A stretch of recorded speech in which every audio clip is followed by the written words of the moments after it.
Sir ఇక్కడ నుంచి మనకి నాన్ స్టాప్ గా పాపలు టచ్ అవుతున్నాయండి. చూడండి, మార్నింగ్ మనం స్టార్ట్ అయిన ప్లేస్ బోటింగ్ ప్యాడ్ దగ్గర బయట చెప్పుకున్నామండి.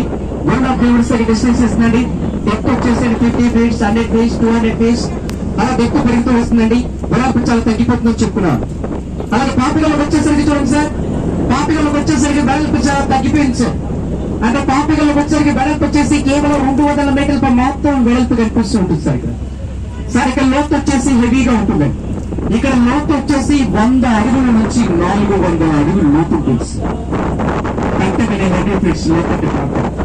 ఎవరికైనా డౌట్ గా ఉంటే తెలుసుకోవచ్చు. ఇక్కడ నుంచి మనకి పాపికలు అందరూ టచ్ అవుతున్నాయి సార్. అంతవరకు మంచి పేరు కోసం చూడండి, మనకి చల్లని గాలి వస్తుంది చూడండి సార్. ఈ గాలి ఎన్నో కొండపల్లి చెన్ను చెట్ల వనమూలికను వ్యాన్లను తాకుతూ ఈ గాలి అనేది మన కూడా సచ్చడం జరుగుతుంది.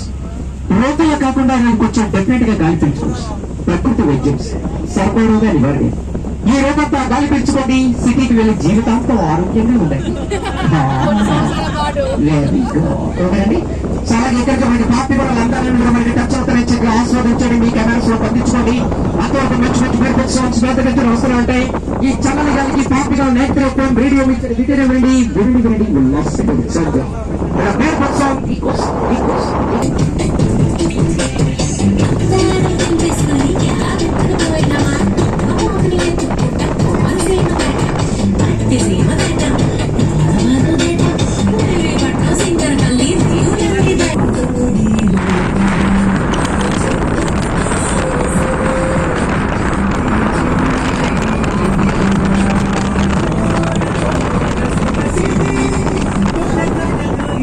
Pulasidi,